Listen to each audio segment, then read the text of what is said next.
আসসালামু আলাইকুম।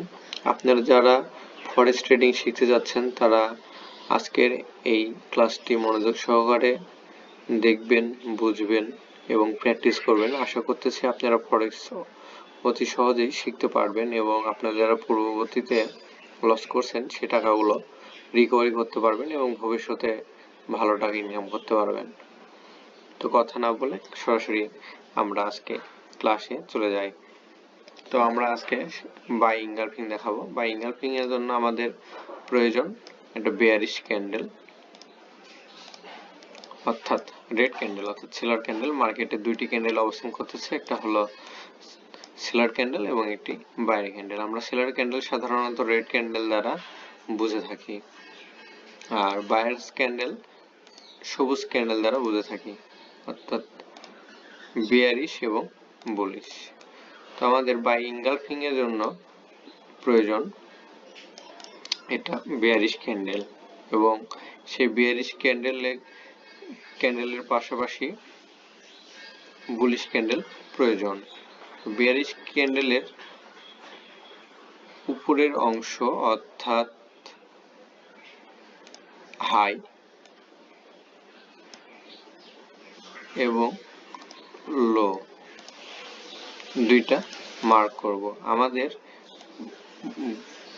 By engulfing এর জন্য প্রয়োজন বেয়ারিশ ক্যান্ডেলের হাই অর্থাৎ বেয়ারিশ ক্যান্ডেলের হাই যদি বুলিশ ক্যান্ডেল অতিক্রম করে উপরে চলে যায় তাহলে সেইটা ইনগালফিং বাই হয়। যদি কোনো কারণবশত বেয়ারিশ ক্যান্ডেলের হাই বুলিশ ক্যান্ডেল অতিক্রম করতে না পারে অর্থাৎ ব্রেক করে উপরে যদি না যেতে পারে তাহলে সেটা ইনগালফিং বাই হয় না। আমাদের সর্বপ্রথম টার্গেট থাকবে বেয়ারিশ ক্যান্ডেলের হাই অতিক্রম করতে হবে বুলিশ ক্যান্ডেলের বডি দ্বারা। বুলিশ ক্যান্ডেলের বডি দ্বারা বেয়ারিশ ক্যান্ডেলের হাই ব্রেক না করতে পারলে সেটা ইনগালফিং বাই হবে না। এটুকু তো ক্লিয়ার নাকি?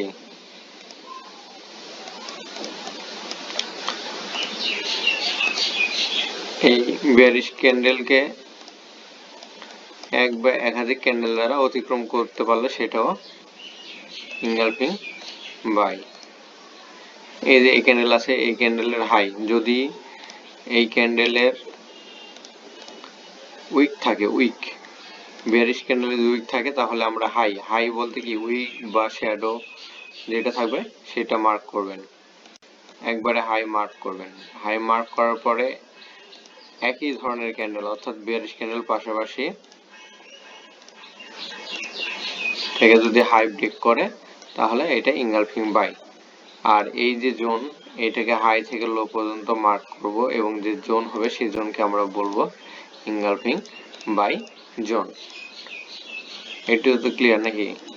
অর্থাৎ আমাদের ইনগালফিং বাইয়ের ক্ষেত্রে প্রয়োজন একটি বেয়ারিশ ক্যান্ডেল এবং বেয়ারিশ ক্যান্ডেলের হাই মার্ক করব এবং বেয়ারিশ ক্যান্ডেলকে এক বা একাধিক বুলিশ ক্যান্ডেল যখন বেয়ারিশ ক্যান্ডেল হাই ব্রেক করবে তখন সেটা হবে ইনগালফিং বাই এবং এই বেয়ারিশ ক্যান্ডেলের হাই টু লো মার্ক করার পর যে জোনটা পাবো সেই জোনকে আমরা বলবো বাই জোন অর্থাৎ ইনগালফিং বাই জোন।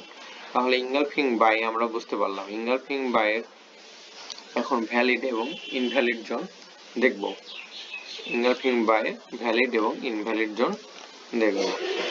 তো আমি আপনাদের সময় লস না করার ক্ষেত্রে আগে আমি ইনগালফিং ভ্যালিড এবং ইনভ্যালিড এটাও অঙ্কন করে রাখছি। আমাদের মেন টার্গেট কি ইনগালফিং বাইয়ের ক্ষেত্রে একটা বেয়ারিশ ক্যান্ডেল থাকবে এবং এই বেয়ারিশ ক্যান্ডেলের হাই বুলিশ ক্যান্ডেল দ্বারা অতিক্রম করে চলে যাবে। আমাদের প্রধান শর্ত বেয়ারিশ ক্যান্ডেল থাকবে এবং তার পরবর্তীতেই বুলিশ ক্যান্ডেল থাকবে। বেয়ারিশ ক্যান্ডেলের হাই আমরা মার্ক করব।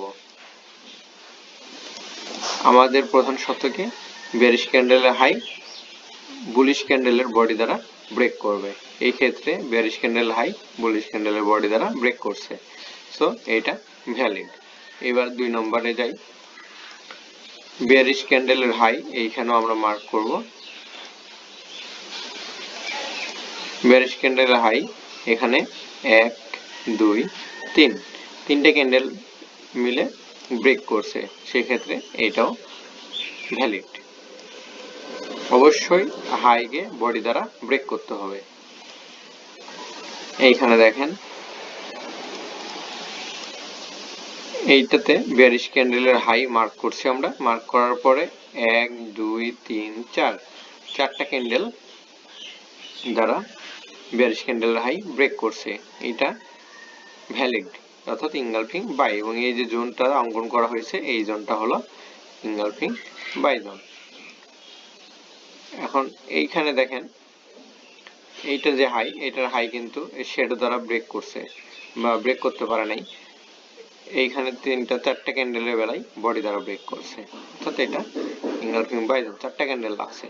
আমরা কোনো জোন মার্ক করার ক্ষেত্রে অর্থাৎ ইনগালফিং বাই অথবা সেল যেটার ক্ষেত্রে হোক না কেন, আমরা সবসময় হাই এবং লো দেখব। সবসময় কি দেখবো আমরা? হাই এবং লো। আচ্ছা, আমরা এখন ইনভ্যালিড জোন দেখি, অর্থাৎ ইনগালফিং বাই ইনভ্যালিড জোন। আমরা আমাদের শর্ত হলো হাই, বাই ক্ষেত্রে আমাদের শর্ত হাই ব্রেক করতে হবে কি দ্বারা? বডি দ্বারা। এইখানে দেখেন এইখানে বেয়ারিশ ক্যান্ডেলের হাই, ইনগালফিং বাই এর ক্ষেত্রে বডি দ্বারা ব্রেক করতে হবে, কিন্তু এখানে বেয়ারিশ ক্যান্ডেলের হাই বুলিশ ক্যান্ডেলের শ্যাডো দ্বারা ব্রেক করছে, অর্থাৎ বডি দ্বারা ব্রেক করে নাই, সেক্ষেত্রে এটা কি? ইনভ্যালিড। পরবর্তীতে এখানে আসেন 2 নম্বরে আমরা দেখি এটাতে ইনগালফিং বাইয়ের ক্ষেত্রে আমরা কি দেখব? বেয়ারিশ ক্যান্ডেলের হাই বডি দ্বারা ব্রেক করতে হবে, অর্থাৎ আচ্ছা আমরা এই পর্যন্তই অঙ্কন করি। এইখানে দেখেন বেয়ারিশ ক্যান্ডেলের হাই পরপর দুইটা ক্যান্ডেল বুলিশ ছিল, ব্রেক করতে পারে নাই।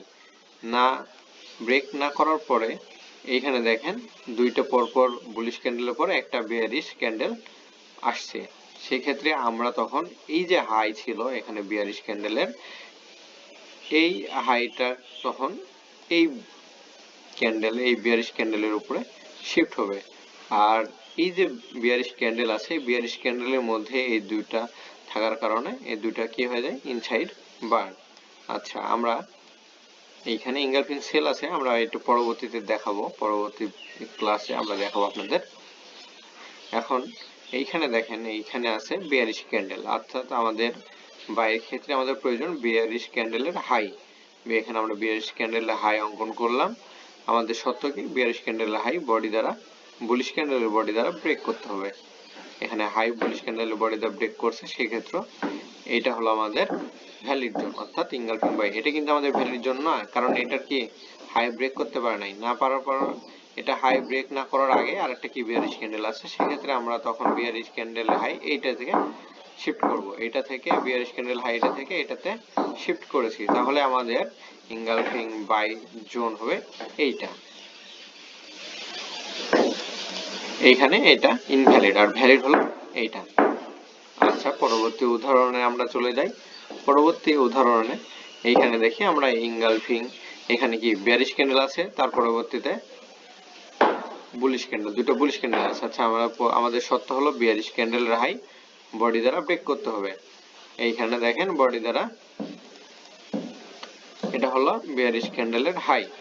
বেয়ারিশ ক্যান্ডেল হওয়ার পরে 1 2 দুইটা বুলিশ ক্যান্ডেল হয়েছে, এবং 2 নম্বর বুলিশ ক্যান্ডেলের হাই অর্থাৎ বডি দ্বারা কিন্তু বেয়ারিশ ক্যান্ডেলের হাইকে বডি দ্বারা ব্রেক করতে পারে নাই। ব্রেক করতে না পারার কারণে এখানে কি শ্যাডো দ্বারা ব্রেক করছে, অর্থাৎ এটা যখন উপরে চলে গিয়েছিল এইভাবে, মার্কেট উপরে যাওয়ার পরে পরবর্তীতে সেলার প্রেসারের কারণে মার্কেট নিচে চলে এসেছে, অর্থাৎ শ্যাডো দ্বারা ব্রেক করছে। বেয়ারিশ ক্যান্ডেল হাই শ্যাডো দ্বারা ব্রেক করছে, সেক্ষেত্রে এটা আমাদের সত্য মানে নাই, সেক্ষেত্রে এটা কি আমাদের ইনভ্যালিড। এটা আমাদের ইনভ্যালিড বাই, অর্থাৎ এটা বাই হয় নাই, কারণ কি? বডি দ্বারা ব্রেক করে নাই। বেয়ারিশ ক্যান্ডেল হাই বুলিশ ক্যান্ডেলের বডি দ্বারা ব্রেক করতে না পারলে সেটা আমাদের ইনগালফিং বাই হয় না। তার পরবর্তীতে আমরা দেখি এইখানে 2 নম্বর ইনগালফিং বাই বুলিশ ক্যান্ডেলের পরে একটা বেয়ারিশ ক্যান্ডেল হয়েছে, তাহলে আমরা কি করব? তখন আমাদের হাই অর্থাৎ বেয়ারিশ ক্যান্ডেলের হাই শিফট হয়ে কি হবে? 2 নম্বর বেয়ারিশ ক্যান্ডেল যেটা আছে সেটাতে শিফট হবে। তার পরবর্তীতে আমরা দেখি এইখানে 42 ক্যান্ডেলের হাই আমরা অঙ্কন করলাম, তারপরে 1 নম্বর ক্যান্ডেল দ্বারা ব্রেক করতে, বডি দ্বারা ব্রেক করতে পারে না, শ্যাডো টাচ করে নিচে চলে আসছে। 2 নম্বর ক্যান্ডেলে দেখেন শ্যাডো দ্বারা ব্রেক করছে, কি করছে 42 ক্যান্ডেলের হাইকে শ্যাডো দ্বারা ব্রেক করছে, কি করছে শ্যাডো দ্বারা ব্রেক করছে। কিন্তু শ্যাডো দ্বারা ব্রেক করলে আমাদের শর্ত অনুযায়ী এটা বাই ফুলফিল করে না, কারণ আমাদের বাই ফুলফিল করার কারণে বডি দ্বারা ব্রেক করতে হবে। আমরা যদি বাই ফুলফিল করি তাহলে আমাদের কি হবে, কি প্রয়োজন, বডি দ্বারা ব্রেক। আচ্ছা, আমরা বডি দ্বারা ব্রেক এই 2 নম্বর ক্যান্ডেল হয় নাই। পরবর্তীতে 3 নম্বর ক্যান্ডেলে দেখেন 42 ক্যান্ডেলের হাই 3 নম্বর ক্যান্ডেল অর্থাৎ 3 নম্বর বুলিশ ক্যান্ডেল বডি দ্বারা ব্রেক করছে, তাহলে আমাদের কি এইটা হলো ভ্যালিড। তাহলে আমাদের এই যে ইনগালফিং আমরা বাই জোন অঙ্কন করছিলাম, এটা ইনভ্যালিড হওয়ার কারণে আমরা কি করব, ভ্যালিড যে জোনটা আছে সেই জোনটা কি মার্ক করব, এবং জোন মার্ক করার ক্ষেত্রে সবসময় হাই টু লো মার্ক করব।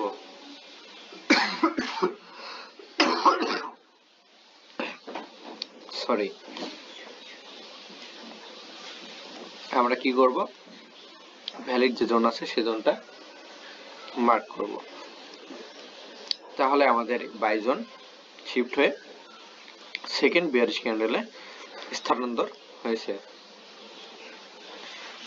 এই হলো ইনগালফিং বাইয়ের ভ্যালিড এবং ইনভ্যালিড জোন। আশা করতেছি আপনারা বুঝছেন। এখন এই যে জোন অঙ্কন করা হলো, ইনগালফিং বাই এই যে জোন অঙ্কন করা হলো, এই জোনগুলোর কাজ কি এটা আমরা নেক্সট ক্লাসে আলোচনা করব। আজকের এই ভিডিওটা এই পর্যন্ত। আসসালামু আলাইকুম।